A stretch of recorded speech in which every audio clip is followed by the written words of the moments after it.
بسم اللہ الرحمن الرحیم۔ شروع اللہ کے نام سے جو بڑا مہربان اور نہایت رحم والا ہے۔ السلام علیکم پیارے دوستو، آج میں آپ کو حکمت الہی کا ایک واقعہ سناتا ہوں۔ حضرت موسیٰ علیہ السلام نے ایک فقیر کو دیکھا۔ برہنہ ہونے کی وجہ سے وہ ریت میں چھپا ہوا تھا۔ کہا، اے موسیٰ، دعا کرو کہ خدائے بزرگ و برتر مجھے روزی عطا کرے، میں بے تابی کی وجہ سے تنگ آ گیا ہوں۔ حضرت موسیٰ علیہ السلام نے دعا فرمائی اور چلے گئے۔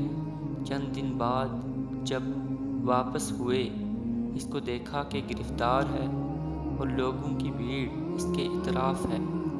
فرمایا، یہ کیا حالت ہے؟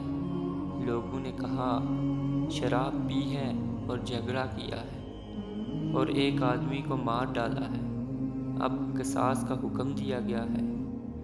تو دوستو، کبھی بھی اس وجہ سے پریشان نہ ہوا کریں کہ رزق کم ہے، غریبی ہے۔ اگر آپ کے پاس کسی چیز کی کمی ہے تو ضرور اس میں بھی اللہ پاک کی کوئی نہ کوئی حکمت ہوگی۔ تو اللہ پاک اگر اپنے بندوں کے لیے رزق کو کشادہ فرما دیتا تو وہ یقیناً زمین پر اس کی نافرمانی کرتے۔ تو اللہ پاک سے دعا ہے کہ ہمیں ہمیشہ اللہ کا شکر ادا کرنے اور ناشکری سے بچنے کی توفیق عطا فرمائے۔ آمین۔